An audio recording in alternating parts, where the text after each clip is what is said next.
The horror behind lost souls. Over 900 souls, mothers cradling babies, fathers clutching trembling hands, children too young to understand slaughtered in a single day. Not by war or fate, but by one man's words as he played God. On November 18, 1978, in the heart of a Guyana jungle, under a sweltering tin-roofed pavilion, his followers gathered as they had so many times before, some still clinging to hope, others weighed down by fear. The air was thick with tension, a haunting mix of familiar songs and forced smiles, masking the dread that would soon erupt into a massacre that stunned the world. This is the gripping story of how a preacher's promise of equality became a death sentence, unraveling a tragedy that echoes as a warning against blind devotion. A troubled beginning in rural Indiana. Born on May 13, 1931, in Crete, Indiana, James Warren Jones grew up in a world shaped by poverty and neglect. His father, a World War I veteran disabled by gas attacks, dealt with constant pain and turned to alcohol, making him distant and angry. His mother worked multiple low-paying jobs to keep food on the table, often leaving young Jim alone to handle life on his own. Growing up in nearby Lynn, a place filled with racial tension and groups like the Ku Klux Klan, Jim felt like an outsider from the start. As a child, Jim showed early signs of unusual behavior. He wandered into different churches, absorbing ideas from various religions, especially the dramatic style of Pentecostal preachers who spoke of fire and salvation. By age 10, he held pretend services for neighbors and even organized funerals for dead animals he found, or some say, once he killed himself. He read books about powerful figures like Adolf Hitler for control tactics, Joseph Stalin for strong leadership, Mahatma Gandhi for nonviolence, and Mao Zedong for revolutionary change. These influences mixed in his mind, creating a dangerous blend of ambition and suspicion. In his teenage years, Jim rebelled against rules. He swore often, stole small items like candy, talked openly about topics others avoided, which made friends uncomfortable. His mother's strong personality shaped him. She rejected traditional religion and always warned of hidden enemies, planting deep paranoia in him. Jim attended high school but felt isolated. He started college at Indiana University, but dropped out soon after. In 1949, at age 18, he married Marceline Baldwin, a nurse he met at a hospital job. They adopted children from different races, calling their family a rainbow, to promote integration in a divided society. This act boosted his image as someone fighting for fairness, rising as a charismatic force for change. By 1952, Jim began preaching at a Methodist church in Indianapolis. He focused on ending racial separation and helping the poor, which attracted many followers. However, his bold ideas clashed with church leaders, so he left and started his own group in 1955. First called Wings of Deliverance, then People's Temple. The church grew quickly because it provided real help. Free meals for the hungry, care homes for the elderly, and a sense of community for those feeling left out, especially Black Americans facing discrimination. In 1961, Jim built his reputation further after finishing a degree in education at Butler University, leading to his appointment to the Indianapolis Human Rights Commission. This role let him connect with local politicians and push for social changes. But he also used tricks to gain loyalty. He staged fake healings where people pretended to have illnesses like cancer, and he cured them in front of crowds using props like animal parts to make it look real. We secretly gathered personal information about members, like going through their trash, then used it to seem like he could read minds or predict the future. His messages grew more intense. He criticized the American system as unfair and praised socialist ideas from other countries. A scary vision in 1961 about nuclear war made him paranoid, leading him to spend 2 years in Brazil looking for safe places to hide. Back in the US, rumors spread about his personal life, including relationships with church members and having a child outside his marriage. To escape growing attention, he moved the church to Northern California in 1965. First to Utah, then to San Francisco.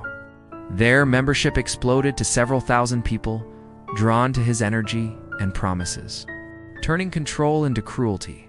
In California, Jim reached new heights of influence. He networked with powerful figures like San Francisco Mayor George Moscone, activist Harvey Milk, and even First Lady Rosalind Carter during her husband's presidential campaign. His followers helped these politicians by voting in blocks, which gave Jim favors and protection. But inside the People's Temple, things darkened. Jim demanded everything from members: their money, homes, and full obedience. He forbade personal relationships, saying they distracted from the group's goals, while he broke his own rules. Punishments became harsh to keep control. Members who questioned him faced public beatings with a wooden board, long sessions of humiliation in front of everyone, or tests where they had to stay awake for days. Jim's drug use worsened. He took stimulants to stay alert and sedatives to calm down, which fed his growing fears of government spies. He constantly warned that enemies like the CIA were after them. To create a safe haven, in 1974, he bought land in Guyana, country in South America, and started building Jonestown as a self-sufficient community based on equality. By 1977, Jim convinced nearly 1,000 followers to move there permanently. He sold it as a paradise away from America's problems. But once they arrived, reality hit hard. Passports were taken away so no one could leave easily. Letters home were read and changed to hide complaints. People worked long hours in hot fields growing food with little to eat themselves. Armed guards watched the borders to stop escapes.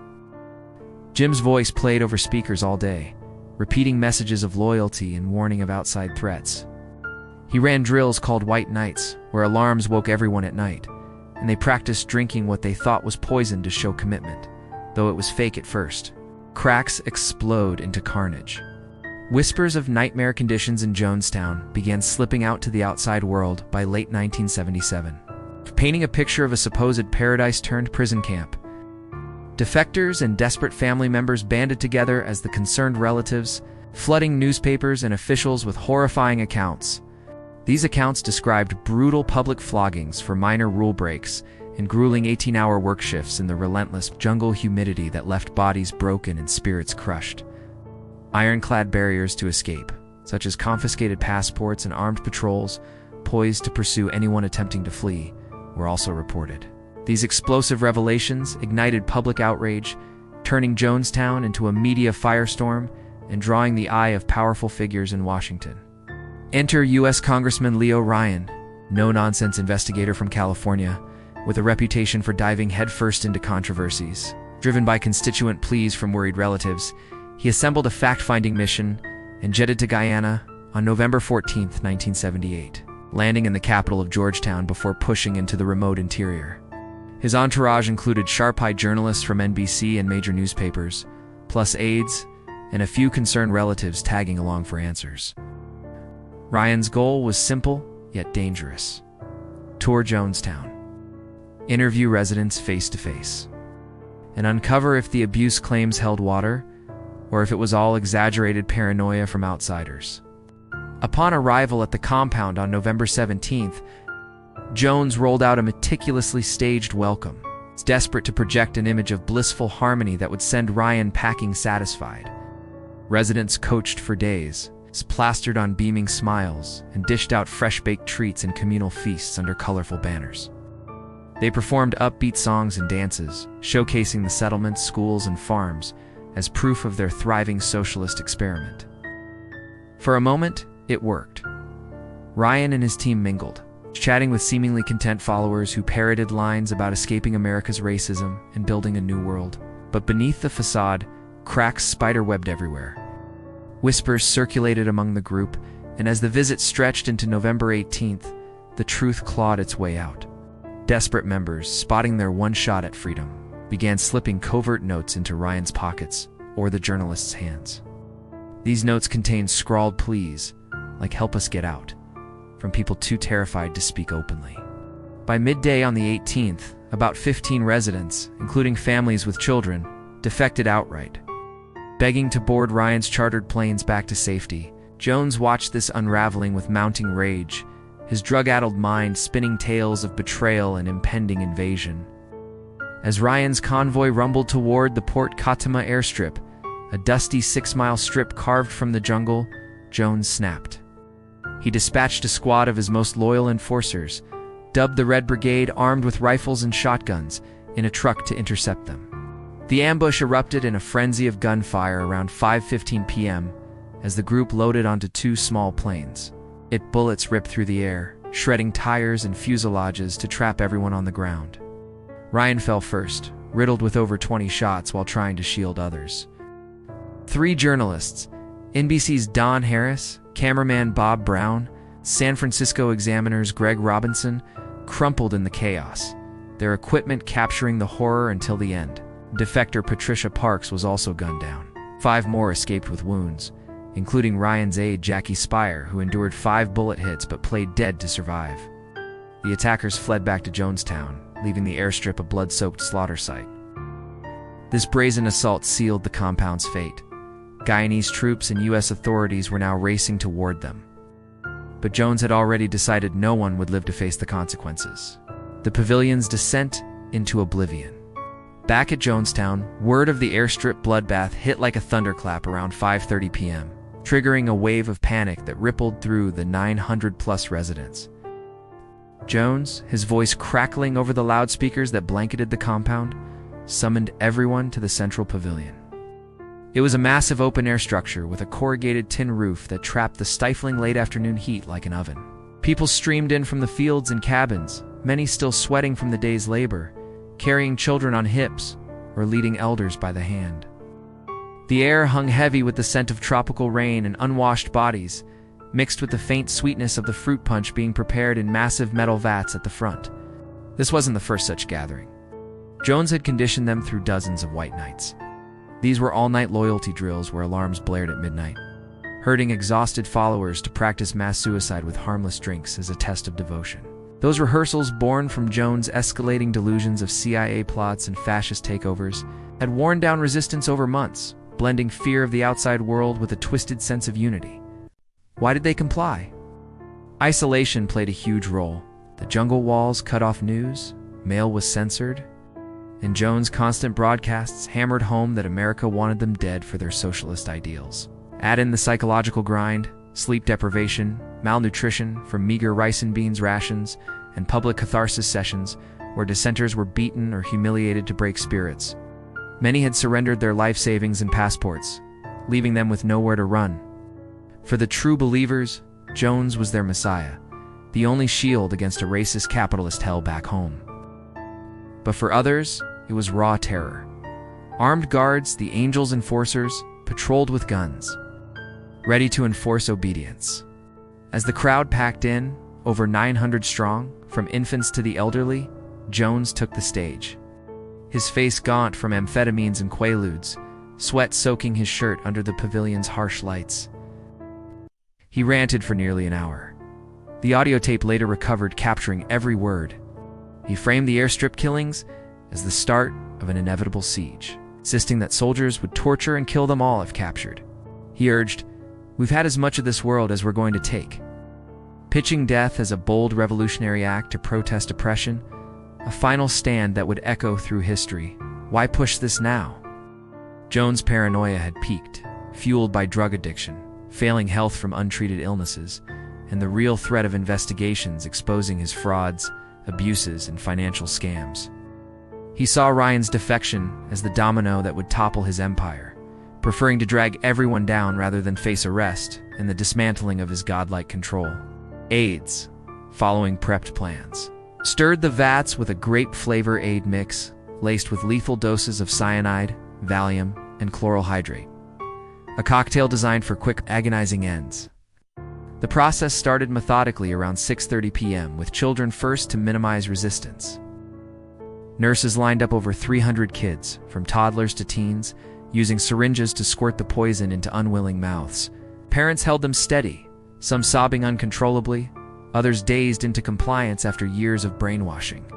Bodies began twitching in seizures within minutes, foam at the lips, eyes rolling back as the cyanide starved cells of oxygen. Many parents believed Jones' lies that death was a merciful escape compared to the fascists. He claimed would come to separate families and experiment on their children. Others were coerced at gunpoint, with guards forming a human wall to block any attempts at escape. Adults followed in waves, queuing up under the pavilion's roof as the sun dipped, casting long shadows over the growing pile of convulsing forms. Some gulped it eagerly, shouting slogans of loyalty in their final breaths. such as "Thank you, Dad, for everything," or "I appreciate the way of life here," convinced this was a heroic exit. Others hesitated, only to be shoved forward by enforcers or injected against their will. Needle marks later found on dozens of bodies proved the force used. A few even scribbled hurried last notes, like one from Annie Moore, Joan's nurse and sister-in-law, who wrote, "We died because you would not let us live in peace," blaming external pressures for their end. Screams pierced the humid air, mixing with gurgles and thuds as people collapsed in heaps, limbs entangled. By nightfall, around 7:30 p.m., the pavilion resembled a battlefield, with over 900 bodies sprawled in the dirt. Mothers were frozen mid-embrace with lifeless infants, and fathers' hands were locked in rigor mortis around their children. Jones was found slumped in a chair, single .38 caliber bullet through his right temple, with the autopsy suggesting suicide near the end of the massacre. Whispers persist, however, of an AIDS mercy kill, or even foul play amid the chaos. Not everyone perished. About 33 survived through sheer grit. Some hid in ditches or under buildings during the assembly, while others slipped into the jungle as guards focused inward, trekking miles through darkness to safety. Jim Jones' sons were away in Georgetown for a basketball tournament on the day of the mass suicide, which allowed them to survive. But this raised suspicions that they might have known in advance. When Guyanese soldiers and U.S. teams arrived on the morning of November 19th, they encountered a ghost town reeking of decomposition under the tropical sun. Bodies were bloated, flies swarmed, and the scale was so vast it took days to count and identify them. Lingering enigmas and a haunting legacy. The Jonestown slaughter didn't just end lives, it birthed enduring riddles that fueled speculation to this day. Why did so many, over 900, including educated professionals, follow Jones to such an extreme? Investigations peeled back layers of mind control, relentless propaganda, physical exhaustion, and staged healings that masked his cons. But mysteries abound. Conspiracy theorists point to Jones' alleged CIA ties. He claimed the agency hounded him for his leftist views, and declassified files show us intelligence monitored the temple, sparking debates if they ignored warnings or even enabled a move to Guyana. Then there's the unidentified. While most victims were named, a few remains puzzle experts, with DNA links to other cold cases like the Bear Brook murders tied to a Jones alias. Jones' own death adds intrigue. Was it truly suicide? Or did a loyalist pull the trigger to fulfill his final orders? Survivor accounts vary. Some recall hearing a shot amid the dying gasps. Others suspect staging. And the tapes, over 900 hours recovered, revealed Jones rehearsing suicides for years. But why that exact day? His health decline, the Ryan defection, and fear of extradition for crimes back home likely converged in a perfect storm of delusion. This catastrophe birthed the idiom "drinking the Kool-Aid" for mindless conformity, though it was cheap flavor aid. A stark reminder of how charisma preys on vulnerability. Jonestown exposes the razor edge where idealism flips to tyranny, urging scrutiny of any leader demanding absolute surrender. Decades later, the site's overgrown ruins stand as a silent question. How close are we to letting history repeat? Thanks so much for watching. If you enjoyed it, your like or subscription would truly encourage me to keep going.